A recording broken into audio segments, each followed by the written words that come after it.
This meeting is being recorded.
Bonjour à tous, nous allons bientôt commencer. On va juste patienter quelques minutes, le temps que tous les participants arrivent.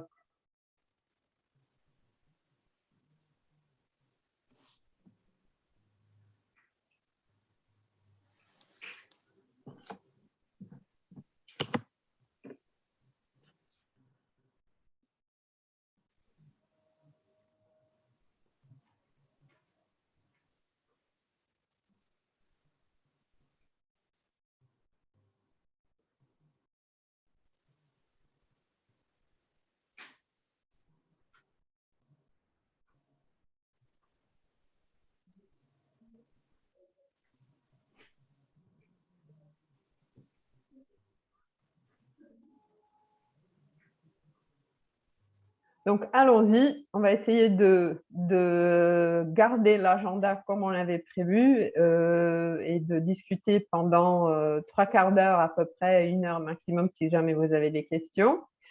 Bienvenue à l'atelier sur nearshoring en Serbie. C'est un thème qui est devenu très d'actualité depuis notamment la crise de virus corona, où nous avons eu la rupture de la supply chain dans beaucoup de pays et où la notion de nearshoring par rapport à offshoring est devenue très, très d'actualité. Donc, qu'est-ce que nearshoring? Je pense que c'est peut-être pas utile de vous rappeler. C'est l'idée de délocaliser une activité économique ou un processus métier, mais à la différence de offshoring, celle-ci se passe dans une région du même pays ou alors dans un pays frontalier ou proche. Et en l'occurrence, ici, nous allons parler de la Serbie. Nous allons tâcher de vous expliquer pourquoi il est important et pourquoi il est intéressant surtout de s'installer en Serbie pour y installer vos activités, soit de production, soit un processus que vous souhaitez pour produire en Serbie. Donc, je vais essayer de partager ma présentation. J'espère qu'elle est visible. Voilà. Hop, screen sharing. Mais je suis dans le dernier slide, désolé. Donc, voilà. Nearshoring en Serbie. Avec moi aujourd'hui, je vais avoir deux excellents témoins, une grande société et une PME. Donc, pour la PME, nous avons avec nous Nebojša Nedeljković de la société Mekafor qui s'est installée en Serbie il y a quelques années. Bonjour Nebojša. Bonjour. Et de la société Essex Furukawa, c'est une grande société américano-coréenne. Nous avons M. Eric Laurent qui, par ailleurs, s'est aussi installé en Serbie il y a quelques années. Bonjour Eric. Bonjour Sania, bonjour à tous. Bonjour donc, nearshoring. Donc, l'objectif est effectivement d'éviter les ruptures de la supply chain et de permettre aux sociétés de bénéficier de ce que l'on appelle les 3 piliers de nearshoring, qui sont la qualité et la sécurité et évidemment la communication. Installer vos activités ou alors votre processus en Serbie vous permet justement de bénéficier de cette proximité géographique, de bénéficier également d'une main-d'œuvre qui est hautement qualifiée et qui respecte les mêmes standards que vous avez dans les pays européens, et vous permet aussi d'avoir une facilité de communication parce que vous discutez avec des gens en anglais ou en français ou une langue européenne, et in real time, comme on dit, puisque nous sommes dans le même fuseau horaire. Donc, pourquoi la Serbie? Pourquoi choisir la Serbie? Alors, je ne sais pas si vous situez la Serbie. Voici une petite carte ici qui vous dira où se situe la Serbie précisément. Donc, elle n'est pas très, très loin. C'est à seulement 2 heures de vol de Paris. C'est un pays qui a un peu moins de 7 millions d'habitants, une surface de 88 Excuse-moi, 000 Sonia. mètres. Yes, dis-moi. Alors, Pardon, Sonia. La présentation, elle ne tourne pas. Pas chez moi. Ah, d'accord. Normalement, je suis... hop, je vais refaire screen share. Normalement, ça devrait marcher. Veuillez m'excuser.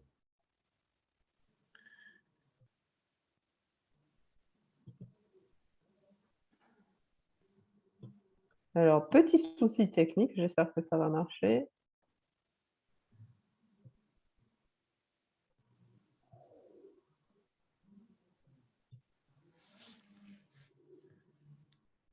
Alors, revoilà la présentation. Est-ce que vous la voyez maintenant? Oui, la dernière page. Hop. On va cliquer sur la première page.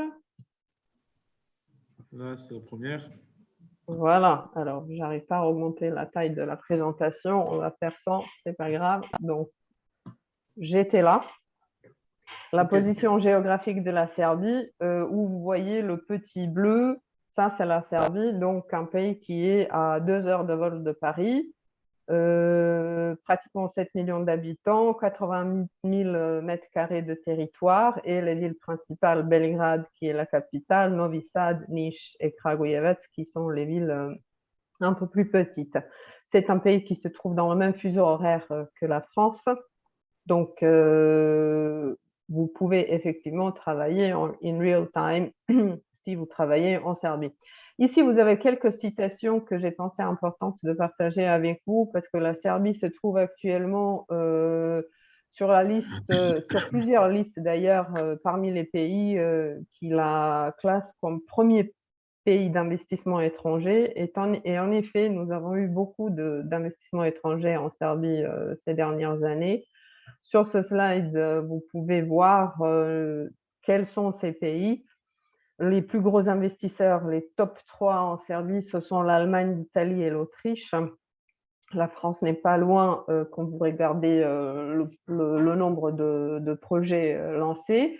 En revanche, en valeur de projet, en pourcentage, la France se situe en 3e place parce que nous avons eu quelques très gros projets ces dernières années dont vous avez peut-être entendu parler. Il s'agit notamment de projets de l'aéroport de Belgrade, qui est une concession publique-privée qui avait été attribuée à Vinci Aéroport, ou encore la déchetterie de Vinča, une déchetterie qui va incinérer, qui était d'ailleurs une des plus grandes déchetteries, sinon la plus grande déchetterie d'Europe, qui a donc été attribué à Suez, également un partenariat public-privé où Suez va non seulement incinérer les déchets belgradois, mais aussi produire de l'électricité.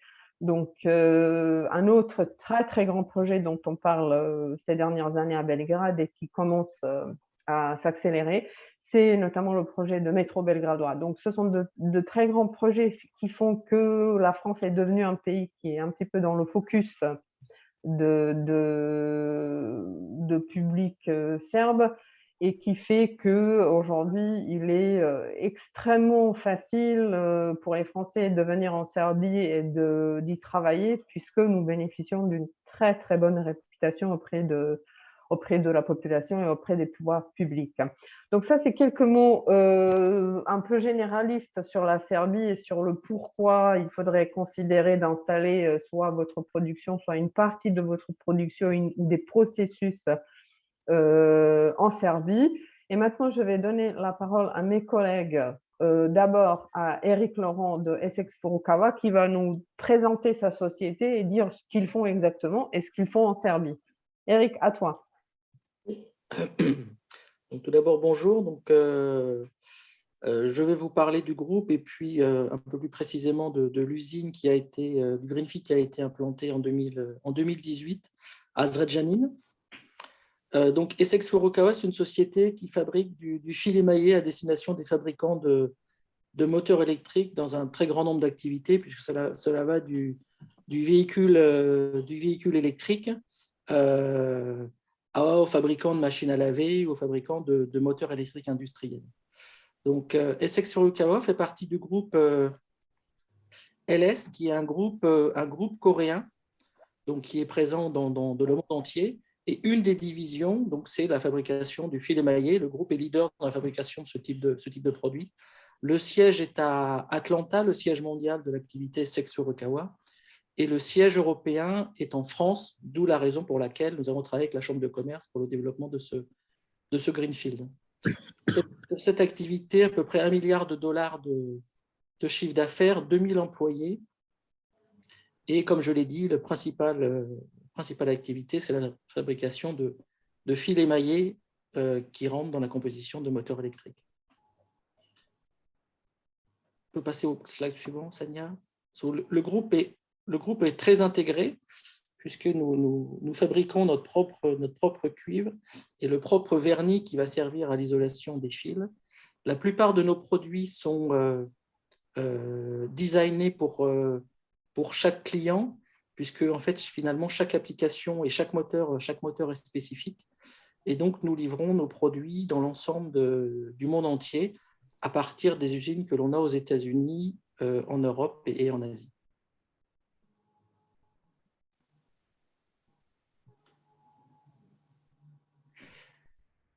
Je reviens un peu plus en détail sur l'implantation du groupe dans le monde entier. Donc, en Asie, nous sommes présents en Chine, en Malaisie, au Japon. Aux Amériques, nous sommes présents au Mexique, au Canada et aux États-Unis.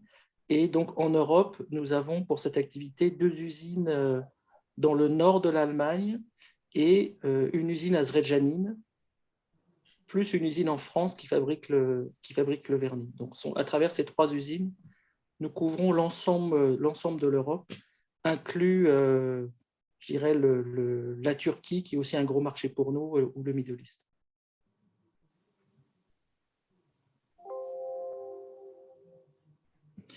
Plus précisément pour l'usine de Zrenjanin, donc elle a été démarrée en 2018, un investissement de 30 millions d'euros, 33 000 mètres carrés pour la surface de l'usine, ce qui nous paraissait important, mais maintenant qu'il y a Linglong à côté de nous, on paraît vraiment tout petit. Une capacité de fabrication de fils émaillés de 12 000 tonnes, environ 100 personnes, 100 employés, qui sont tous de nationalité serbe, et ça, c'était un point important. Il n'y a aucun expatrié qui travaille dans notre usine de Serbie. Nous travaillons 7 jours sur 7, pratiquement tous les jours de l'année, et nous avons une consommation importante d'énergie, ce qui était aussi un des éléments clés de notre choix pour la Serbie et pour Zrenjanin. Merci Eric. On va aller un peu plus en détail par rapport à cette implantation en Serbie tout à l'heure. Et je passe la parole maintenant à Nebojša qui va nous dire quelques mots sur les activités de Mecafor. Bonjour, encore une fois. Donc, Mecafor, société à Kikinda, dans le nord de la Serbie. Nous sommes une société qui appartient à un groupe français qui s'appelle La Fonte Ardennaise, dont on va dire, c'est un groupe qui a près de 100 ans, qui vient des Ardennes. Aujourd'hui, le groupe possède 10 usines, un chiffre d'affaires de 200 millions d'euros et 1300 employés. La principale activité du groupe, l'activité historique, c'est la fonte, c'est une fonderie. Et par la suite, le groupe s'est développé et hormis la production de fonte, nous faisons aussi de l'usinage. Et Mecafor, donc, justement, a été une société créée par le groupe en 2007 pour faire de l'usinage en Serbie. Donc, concernant Mecafor, nous avons commencé en 2007 et nous sommes une société qui se développe continuellement. Aujourd'hui, nous avons 16 millions d'euros de chiffre d'affaires et 150 employés. Donc, ce qui est, comme mon collègue Laurent, nous aussi, nous n'avons que des Serbes ici. Et hormis notre production, nous usinons des pièces pour l'automobile, pour des camions, le mécanisme agricole. Hormis seulement cet usinage, nous avons aussi ici un centre de, on va dire, développement où nous sommes, où nous-mêmes, nous sommes maîtres de la technologie. Donc, nous avons de nos clients une demande qui est un dessin technique et par rapport à ce dessin, nous, ici en Serbie, avec notre équipe technique, nous sommes en mesure de concevoir et tous nos outils nécessaires, notre technologie pour pouvoir livrer le client. Merci, Nebojša. Voilà. Merci. Donc, pareil, comme pour SF pour Kava, on va en discuter plus en détail tout à l'heure quand on va regarder différents aspects d'une implantation en Serbie. Ce que j'ai oublié de vous dire, c'est que vous avez la possibilité de poser des questions à mes interlocuteurs ou à moi, évidemment. Vous avez tout en bas de votre écran le module Q&A. Donc là, vous pouvez poser votre question et si jamais on en a, on va essayer de garder en fin de la présentation quelques minutes pour vous répondre. Évidemment, également après cette présentation, après ce webinaire, n'hésitez pas à contacter la Chambre de commerce France-Serbie pour différents renseignements que vous pourriez avoir. Ou si vous souhaitez obtenir notre présentation. Donc, continuons. Comme je vous l'ai mentionné tout à l'heure, quels sont justement ces arguments pour choisir la Serbie pour y installer une partie de vos activités ou un des processus? Ce sont ces 6 raisons-là que l'on a énumérées. Donc, en premier lieu, c'est la disponibilité de la main-d'œuvre hautement qualifiée, des coûts d'exploitation qui sont très compétitifs. Donc, il n'y a plus besoin d'aller en Chine ou encore plus loin pour produire à des prix compétitifs. Ensuite, la Serbie aussi vous permet d'avoir accès à plus d'1 milliard de consommateurs sans payer de droits de douane parce que justement, nous avons des accords de libre-échange avec de nombreux pays. Nous bénéficions également d'une stabilité politique et économique, même si vous vous souviendrez, les Balkans, on dit souvent que c'est des pays qui ont une histoire chargée. Je peux vous assurer que nous avons un pays qui est extrêmement stable et extrêmement tranquille et vous pouvez vous y installer sans problème. Vous pourriez bénéficier de nombreux avantages et incitations fiscales ou financières et aussi et surtout, en fait, cette situation géographique qui est, je dirais, parfaite. Donc, parlons un petit peu de cette main-d'œuvre hautement qualifiée, comme je vous l'ai dit. Ici, vous avez quelques chiffres qui pourront, je pense, vous intéresser. Les Serbes sont reconnus comme ambitieux, comme persévérants et comme travailleurs. Ils ont un esprit effectivement de compétition et c'est grâce à cet esprit de compétition que vous pourriez compter à des performances, notamment au niveau de projet, vraiment formidables.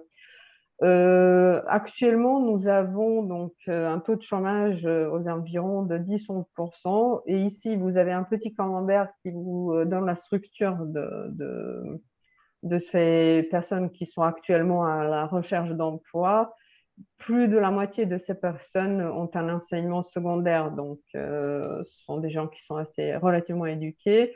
Et 14%, enfin quasiment 15% de personnes ont une éducation universitaire. Donc, il reste quand même si nous avons beaucoup de personnes qui travaillent, évidemment, il reste quand même un bassin d'emploi qui est relativement important. À chaque fois, je vous ai mis une petite citation d'une des sociétés qui s'est installée en Serbie. Ici, par exemple, c'est la société Johnson Electric qui s'est installée en Serbie il y a un petit moment pour une partie production et qui, l'année dernière, a lancé un très grand centre de recherche et de développement à Novi Sad, justement parce qu'en Serbie, nous avons, comme je vous l'ai mentionné tout à l'heure, de grandes compétences techniques et d'excellents ingénieurs. Et c'est justement ces personnes-là qui travaillent dans ce centre de recherche et de développement. Si on parle des sociétés françaises, il faut absolument mentionner la société Schneider Electric qui est dans le même secteur et qui, en Serbie, emploie plus de 1200 ingénieurs qui développent les softwares, les logiciels, qui gèrent le smart grid partout dans le monde. Donc, c'est aussi un pays où les gens parlent des langues étrangères. Vous voyez ici un pourcentage assez important de personnes qui parlent anglais, 86%, c'est assez important. Nous avons aussi 12% germanophones, même si c'est un pourcentage qui croît énormément ces dernières années parce que justement, les Allemands sont de très gros investisseurs en Serbie. Et les gens n'hésitent pas à apprendre à parler allemand, quelques russophones également. En revanche, la Serbie, qui était un pays, et il est toujours, mais il était énormément jusqu'à les années 50 francophile. Nous avions beaucoup de francophones, malheureusement, les francophones commencent à nous manquer ces dernières années en Serbie. Donc, je pense que tous les deux, Eric et Laurent, vous avez des choses à dire sur la main-d'œuvre en Serbie. Quelles sont les choses importantes à mentionner? Qui veut commencer de vous deux? Je peux commencer? Bien sûr. OK. Donc, une des raisons de notre implantation en Serbie, hormis le positionnement géographique, c'était la possibilité de trouver de la main-d'œuvre qualifiée. Et ça, je peux vous le confirmer. Donc, lorsque nous sommes arrivés, lorsque nous avons dû commencer à recruter du personnel, nous avons pu trouver, grâce à ce milieu et cette culture industrielle qui existe ici, rapidement et des opérateurs et des techniciens et des ingénieurs. Hormis cela, aujourd'hui, nous travaillons en coopération avec les différents instituts d'éducation. Par exemple, avec le lycée technique ici, nous avons des élèves en apprentissage. Donc, ils sont 2 jours chez nous, 3 jours à l'école. Et c'est une façon aussi, une fois qu'ils finissent le lycée, d'avoir des personnes déjà formées et prêtes à travailler dans notre culture, on va dire, aujourd'hui à Mecafort. Également, nous avons une bonne coopération avec l'université technique de Novi Sad, où régulièrement des ingénieurs viennent faire leur stage de fin d'année et aussi nous permettent de cette manière aussi de pouvoir recruter par la suite ces ingénieurs si nous voyons qu'ils nous conviennent. Donc, autre chose aussi qui est possible et que nous utilisons, nos personnels, nos techniciens, où nous voyons que ces jeunes n'ont peut-être pas fait d'études, mais nous voyons qu'ils ont des possibilités d'évolution. Il est très facile de suivre des formations à l'université d'ingénieurs ou autres, ou en économie, et en même temps, ces personnes travaillent chez nous et peuvent s'organiser pour, de cette manière aussi, se former et acquérir de nouvelles compétences.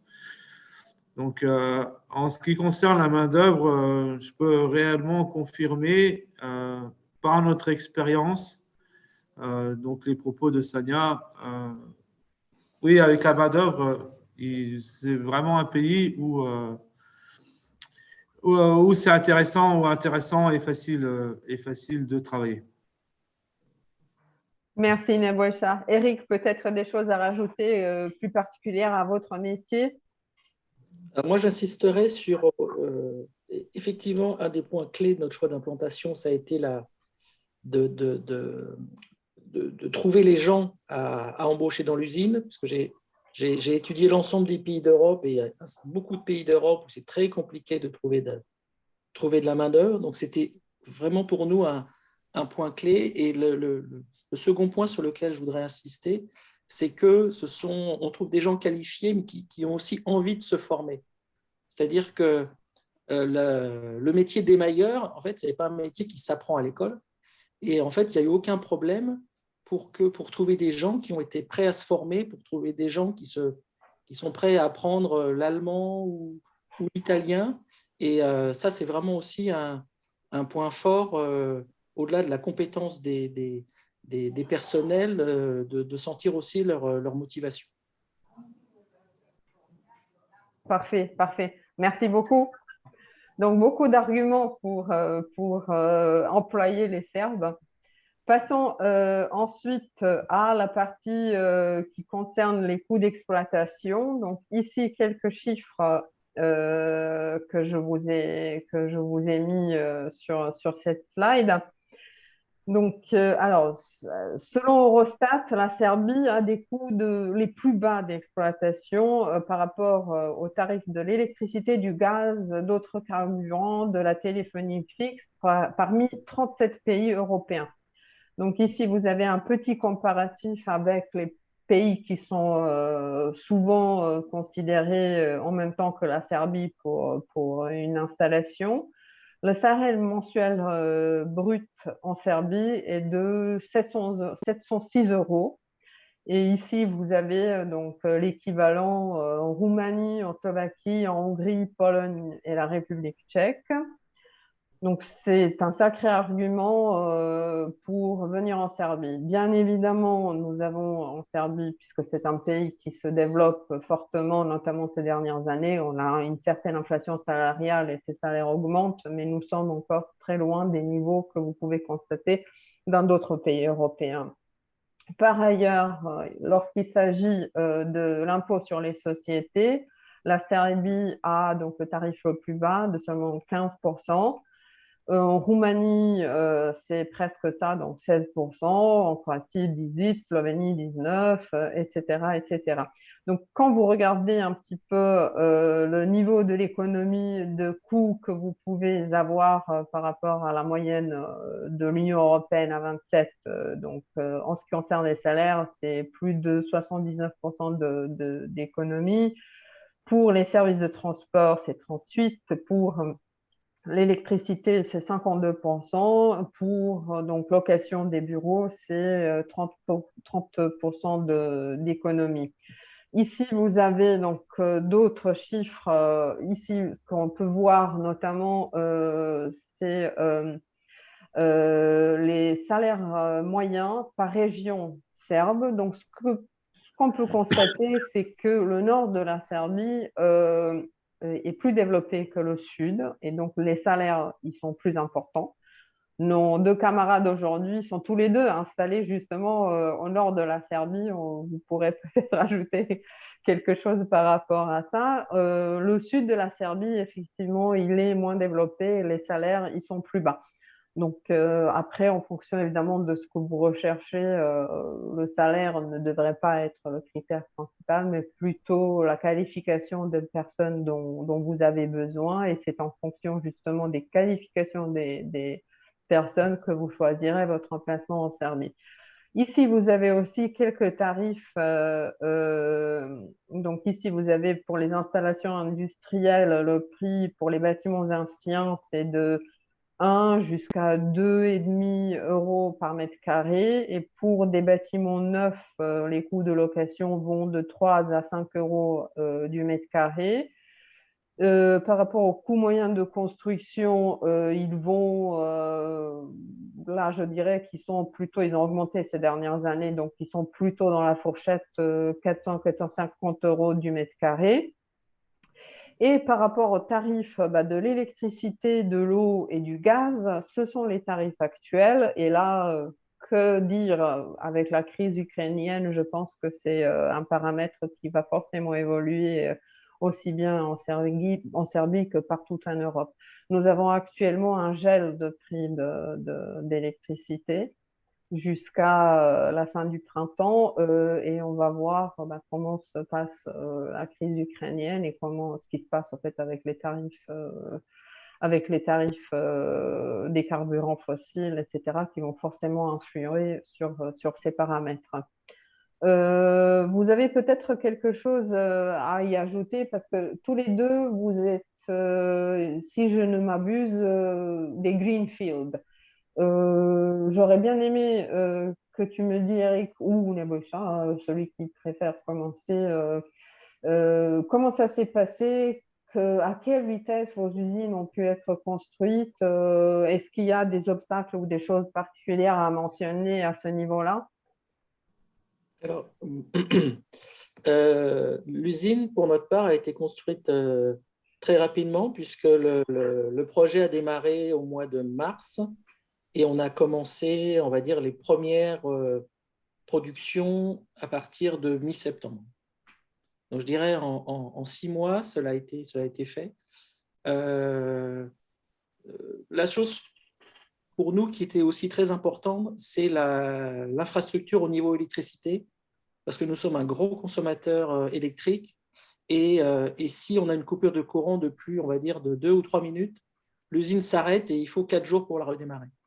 Donc, ça a été un élément clé. Et c'est aussi pour ça qu'on est on va dire, dans le nord de la Serbie, puisque effectivement, les salaires sont moins importants dans le sud, mais l'infrastructure, en tout cas pour nous, en tant que gros consommateurs électriques, l'infrastructure est nettement plus développée dans le nord de la Serbie. Merci, merci. Oui. De mon côté, nous avons pratiquement dire exactement la même expérience concernant les constructions. Donc nous, comme nous sommes arrivés en Serbie en 2007, nous étions d'abord en location. Et ensuite, c'est en 2016 que nous avons construit une nouvelle usine de 5000 m². Donc la construction, à partir de la décision de construire et le déménagement, ça a pris 1 an. La construction en elle-même a duré moins de 6 mois. Nous avons toujours eu un soutien important de la mairie pour obtenir toutes les documentations nécessaires, mais c'était réellement très rapide. Ça, c'était en 2016. En 2020, nous avons agrandi notre usine de 3000 m² et également, donc, en 6 mois, l'usine a été terminée.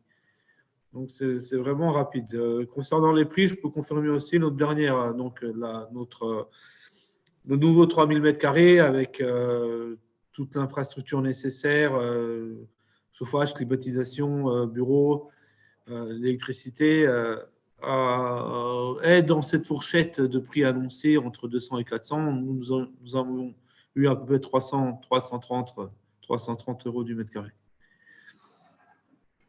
Merci, merci Nebosha. Alors, passons à la slide suivante. Donc, ce que je vous ai annoncé, un accès à un marché de plus de 1,3 milliard de consommateurs sans payer le droit de douane. Donc, la Serbie bénéficie de nombreux accords de libre-échange avec plusieurs pays. Alors, je vais commencer par le plus évident et le plus compliqué en ce moment. La Serbie a un accord de libre-échange avec la Russie. Donc, si vous produisez en Serbie, vous pouvez exporter vers la Russie sans droit de douane. Donc, ça, c'est un accord de libre-échange qui a été un argument important pour beaucoup de pays qui sont installés en Serbie. La Serbie, actuellement, sa position envers la Russie est, je dirais, ambiguë. La Serbie est un candidat à l'Union européenne. Elle doit se conformer aux politiques étrangères européennes. Et là, par ailleurs, par rapport à la crise, à la guerre en Ukraine, participait au vote des Nations Unies et elle a condamné l'agression russe et là, elle s'est déclarée en faveur, évidemment, de la intégrité du territoire ukrainien. En revanche, la Serbie n'a pas imposé de sanctions à la Russie. Donc, la Serbie commerce actuellement toujours avec la Russie. C'est un pays qui est très important pour la Serbie pour plusieurs raisons. Aussi, vous vous souviendrez que dans les années 90, on a eu quelques turbulences dans les Balkans et notamment la Serbie est justement, c'est le jour anniversaire, le 24 mars, la Serbie a été bombardée par l'OTAN. Et la crise russo-ukrainienne, en fait, a réveillé tous ces vieux démons. Et chez les Serbes, aujourd'hui, vous avez beaucoup de personnes qui ne peuvent pas être du côté de l'OTAN et qui, je dirais, pas soutiennent la Russie, mais ne peuvent pas condamner la Russie. Donc, que se passerait-il avec cet accord de libre-échange? Cela reste à voir. De toute façon, le jour où la Serbie deviendra membre de l'Union européenne, et nous l'espérons que c'est quelque chose qui adviendra vers 2025, de toute façon, cet accord de libre-échange deviendra caduc. Cela dit, nous pensons aussi que la Serbie va finir quand même par imposer des sanctions à la Russie. Donc, cela dit, il n'y a pas que la Russie. La Serbie aussi a un accord avec l'Union européenne. Donc, si vous produisez en Serbie, vous pouvez exporter la plupart de produits vers l'Union européenne. Nous sommes en train d'accorder nos politiques aux politiques de l'Union européenne en ce qui concerne le commerce international. Vous avez aussi les pays EFTA, les pays CEFTA, la Turquie, les États-Unis, le Japon, l'Australie, etc., etc. Tous ces pays avec qui la Serbie a un accord soit préférentiel, soit de libre-échange. Nous avons aussi une question qui va dans ce sens-là et je vais laisser mes collègues répondre à cette question-là. Donc, la question est, pour les exports vers la France, est-ce que la douane n'est pas un problème? Est-ce que donc on a des rallongements des délais ou rajout de certains coûts? Donc, tous les deux, vous êtes dans ce cas-là, justement. Pouvez-vous m'en dire, en fait, comment ça se passe? Donc, oui, il n'y a pas de droit de douane, mais il y a des frontières quand même. Oui, je peux témoigner. Donc en effet, nous exportons beaucoup en Europe, mais également au Japon, en Chine, en Amérique du Sud. Et concernant donc ces exports vers la France, vers l'Europe, oui, en effet, il n'y a pas de droit de douane, donc aucune taxe de plus que si nous étions dans un pays de l'Union européenne. Mais il y a quand même une frontière. Mais donc, ça impose de faire des papiers qui vont passer par la douane. Toutefois, il existe des différentes procédures qui peuvent aider. Il est possible d'avoir de réaliser le dédouanement directement à l'usine. Il suffit d'avoir une personne qui a passé un examen qui est donné par la douane et dans ce cas, vous pouvez exporter directement de l'usine sans passer par la douane. Ce qui évidemment est beaucoup plus simple vu que vous ne dépendez pas des horaires d'ouverture de la douane. Vous pouvez exporter le dimanche à 3 heures du matin sans problème ou importer également n'importe quand. Donc ça aide beaucoup. Aujourd'hui, au niveau logistique, transport, il existe une documentation qui s'appelle T1, qui en fait permet aux camions que vous avez envoyés de votre usine de traverser la frontière entre la Serbie et l'Union européenne. Avec ces documentations T1, en fait, le passage de la frontière se fait uniquement par flashage de ces documentations. Donc, ça permet aussi aux camions de rapidement rapidement passer ces frontières. Donc ça, c'est en théorie, ça fonctionne, mais évidemment, si quelquefois il y a sur la frontière un peu plus de camions, quelquefois ça peut prendre quelques heures le passage de la frontière. Mais suivant notre expérience, et comme c'était indiqué sur cette présentation, donc pour nos exports qui se font en Italie, en Allemagne du Sud, on va dire en Bavière, en Autriche, dans le sud de la Pologne, jusqu'au sud de la Pologne, notre camion arrive sous 24 heures dans ces pays. Pour la France, c'est 48 heures. Merci. Eric? Oui, je confirme, enfin pour nous, il n'y a pas de problème de flux logistique. Il peut y avoir effectivement quelques temps d'attente à la frontière, mais je dirais c'est vraiment pas un point qui est on va dire, bloquant pour nous. J'en entends jamais parler. Donc j'imagine qu'il n'y a pas de souci. La seule remarque que je ferais, c'est qu'il faut quand même bien baliser les flux de produits, parce que dans le cas des sexes, par exemple, nous importons du cuivre que nous transformons, mais le cuivre peut aussi venir de nos clients. Et dans ce cas-là, on importe du cuivre qui a une valeur zéro, puisque le client l'a payé. Donc, il faut expliquer ça à la douane. Et quand le cuivre transformé repart, c'est aussi une explication, puisque on va passer un camion qui a une valeur très importante, puisque les cuivres coûtent, on va dire, 9 € du kilo. Et finalement, la facture que l'on fait au client, c'est juste la partie transformation qui coûte, on va dire, 1 € du kilo. Donc, il faut bien le baliser. De la même manière, quand on livre nos produits, on les livre sur des emballages, des bobines plastiques qui vont revenir. Et c'est la même chose. Il faut bien baliser avec les douanes pour expliquer qu'on va livrer un produit qui est sur une bobine, mais la bobine ne va pas être facturée puisqu'elle va revenir ensuite en Serbie. Donc je dirais ça a été, il a fallu un peu de temps pour bien baliser ces flux, mais là je dirais c'est pas des flux logistiques, c'est bien faire comprendre aux douanes les flux de matières premières qui arrivent, qui sont payés par nos clients ou que l'on importe. Il faut baliser, il faut bien baliser ça. C'est pas un point bloquant, mais il faut bien l'organiser. Merci beaucoup. Alors, je parlais donc de la stabilité politique et économique il est difficile de parler de la stabilité politique actuellement avec ce qui se passe en Europe. Je pense que la Serbie n'est pas une exception. La chose à mentionner qui pour moi est sans doute la plus importante, c'est que la Serbie a une croissance très importante ces dernières années. Je vais vous dire, vous avez ici quelques indicateurs. Par exemple, ce que vous pouvez voir, c'est qu'en 2019, nous avons eu une croissance qui a reculé de moins d'1%, ce qui est le recul moins important sur le continent européen.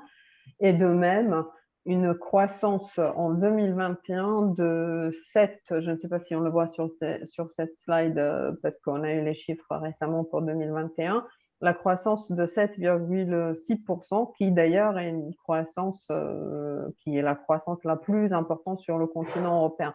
Donc, c'est un pays qui se développe fortement.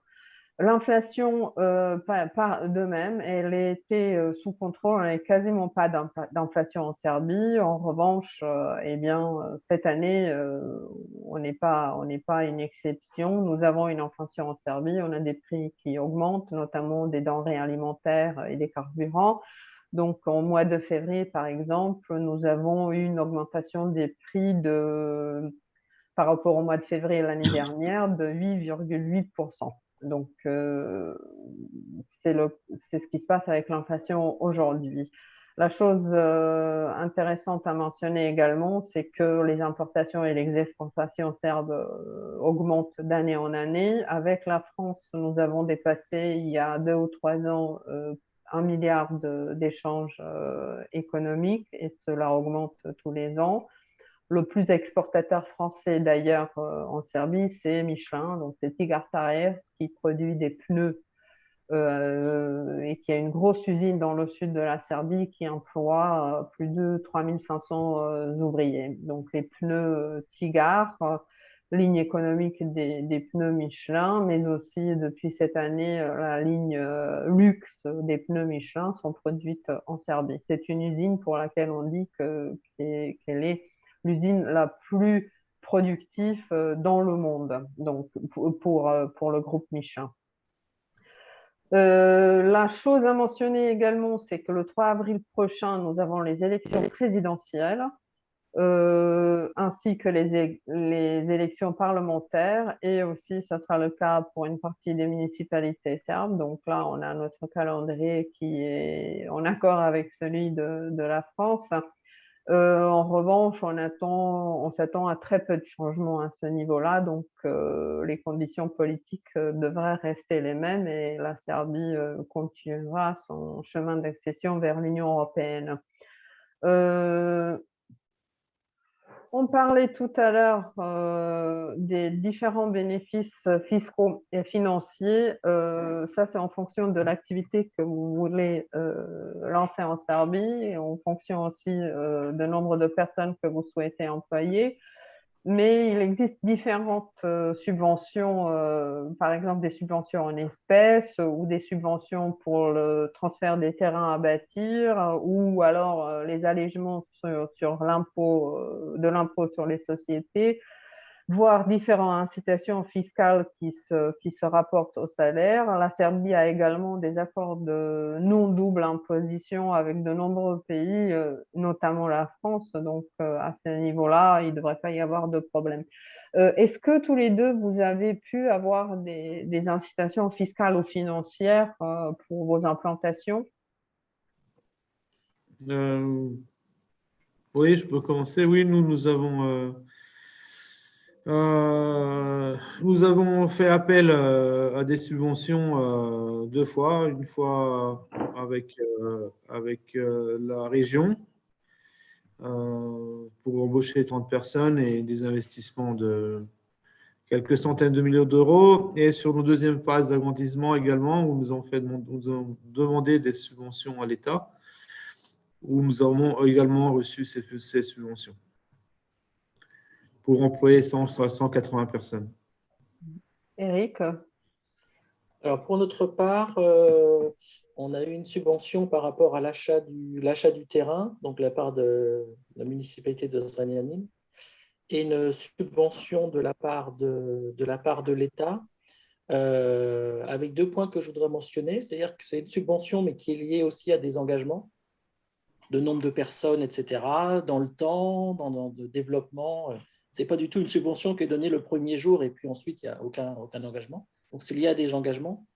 Et c'est aussi lié essentiellement au nombre de personnes que l'on va employer, ce qui est logique. Mais ça veut dire que dans le cas des sexes, où c'est un gros investissement machine et finalement un faible nombre de salariés, la participation de l'État a été relativement faible. Alors si par contre une société qui, on va dire, a un investissement de 5 millions d'euros dans un bâtiment industriel et va embaucher 300 personnes, effectivement, la l'aide de l'État peut couvrir une bonne partie de l'investissement. Donc, ce n'est pas lié au montant de l'investissement, c'est lié au nombre de personnes que l'on va employer dans notre entreprise, ce qui est logique. Très bien, merci. C'est effectivement le cas, par exemple, pour ce que tu viens de mentionner, Linglong, l'usine chinoise qui est pareil, basée à Zrenjanin et qui emploie un très grand nombre de personnes. Et c'était le cas d'ailleurs aussi pour notre Michelin avec ses 3500 personnes. Donc oui, c'est vrai que c'est le cas, c'est très lié au nombre de personnes que vous employez. Cela dit, la Serbie a aussi quelques secteurs prioritaires où vous pouvez avoir des subventions qui ne sont pas nécessairement liées au nombre de personnes que vous employez. Un secteur sur lequel la Serbie met très accent sur ces dernières années, c'est le secteur de digital. Donc, toutes les nouvelles technologies et toutes les sociétés qui souhaitent travailler dans ce secteur-là, elles ont toute une palette de différentes incitations fiscales et financières justement pour bénéficier de différentes aides. Et d'ailleurs, beaucoup de sociétés en profitent, notamment nous avons des sièges régionaux de Microsoft et de d'autres sociétés de ce type-là qui se situent en Serbie, justement parce que la main-d'œuvre convient pour ces activités-là et qu'en plus, il y a ces différents bénéfices. Donc, passons au dernier volet de notre présentation et qui est l'emplacement géographique. Donc, vous avez vu tout à l'heure où se situe la Serbie. Donc, j'ai dit seulement 2 heures de vol de Paris. Ici, vous avez une carte de Serbie qui vous montre les différentes liaisons que nous avons avec les pays d'Europe et d'Asie. Ce corridor qui traverse la Serbie du nord au sud, c'est le fameux corridor 10 qui relie donc la Serbie d'un côté avec l'Europe centrale et l'Europe occidentale et de l'autre côté relie la Serbie avec le port de Thessalonique en Grèce et de l'autre côté, via la Bulgarie, relie la Serbie avec le Moyen-Orient. Donc, c'est un corridor qui est très important et qui a été reconstruit. La Serbie a investi beaucoup dans ses infrastructures ces dernières années pour les mettre à jour. C'est un corridor qui est ferroviaire et routier. Il y a aussi le corridor 7, c'est le Danube. C'est une voie navigable qui relie les pays d'Europe occidentale et centrale à ceux d'Europe du Sud-Est et de l'Est. Donc, beaucoup de facilités pour tous les pays pour servir tous vos clients s'ils se trouvent dans les pays limitrophes, mais aussi plus loin que cela. Et ici, sur cette slide, vous pouvez voir en fait donc différentes connexions avec des destinations un peu plus lointaines, donc via l'aéroport de Belgrade, je vous le rappelle, géré par Vinci Aéroport, donc un investissement français. Vous pouvez rejoindre New York à moins de 9 heures, Moscou et Dublin à moins de 3 heures, Berlin, Düsseldorf, Londres, Paris, Amsterdam à moins de 2 heures et demie. Et les villes qui sont plus proches, notamment Bucarest, Istanbul, Prague, Rome, Vienne, à moins d'1 heure et demie. Donc, tout ça est très proche, comme vous pouvez le voir. Et sur la deuxième petite image, vous pouvez voir quelles sont exactement les destinations que vous pouvez servir en moins de 24 heures. Donc, vous avez aussi les coûts approximatifs du transport routier. On compte à peu près 1 euro du kilomètre. Donc, pour aller à Vienne, ça va coûter 620 euros, par exemple. Donc, ce sont quelques arguments que je vous ai énumérés donc, sur le pourquoi s'installer en Serbie. Ici, vous pouvez voir quelques-uns des investisseurs principaux serbes en Serbie, pardon, donc pas nécessairement tous français. Parmi les Français, vous avez Michelin et Tarkett et Schneider Electric, mais tous les autres sont américains, japonais, chinois, coréens, etc., etc. La chose intéressante à mentionner est que, par exemple, pendant la crise du coronavirus, la Serbie n'a pas du tout arrêté avec les investissements. Tous les jours, il y a de nouveaux investissements. Par exemple, Toyo Tires, le producteur japonais de pneus, vient d'installer sa première usine européenne justement en Serbie.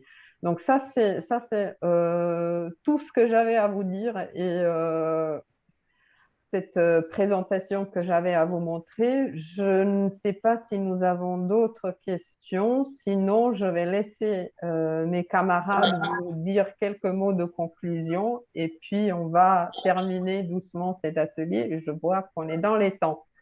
Eric, peux-tu dire quelques mots de conclusion, s'il te plaît?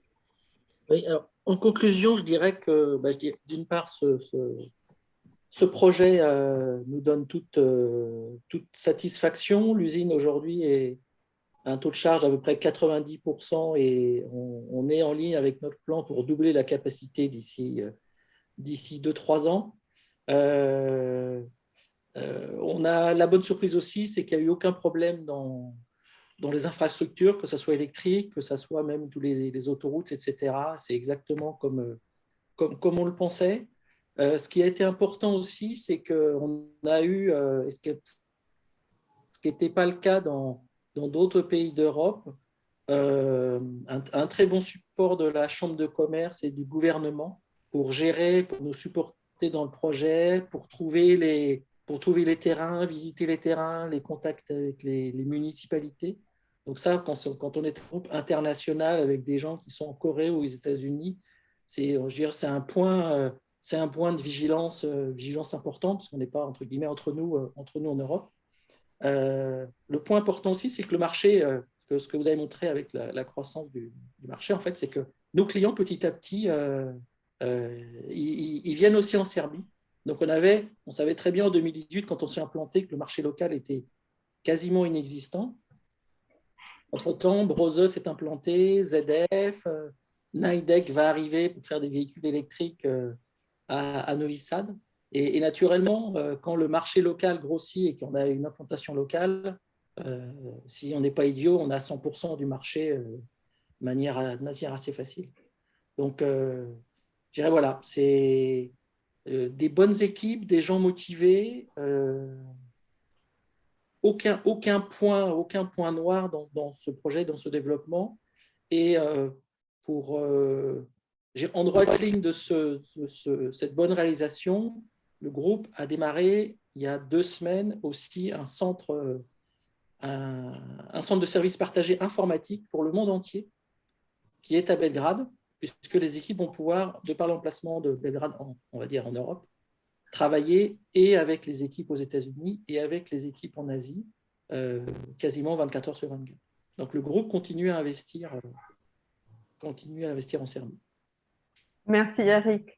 Nebojša, alors on ne te voit plus à l'image, mais peut-être que le son marche. Mais le son, j'espère qu'il marche. Oui, vous m'entendez? Oui, très bien. Bon, donc, bon, je ne vais pas paraphraser, mais également, je peux partager cette expérience positive. Donc, lorsque nous sommes venus en Serbie, le but, c'était de nous rapprocher aussi de nos clients qui étaient en Europe centrale. Et depuis donc 14 ans de présence, nous développons chaque année, nous augmentons notre chiffre d'affaires. Nous trouvons toujours les personnes adéquates pour suivre ce développement. Nous avons toujours eu le soutien et de la mairie et de l'État pour chaque projet dont nous avions besoin de leur soutien. Ce qui est vrai, ce qu'a dit Eric, c'est que oui, nous aussi, comme nous sommes arrivés, le marché serbe n'était pas notre but d'implantation, mais plutôt le marché de l'Europe centrale.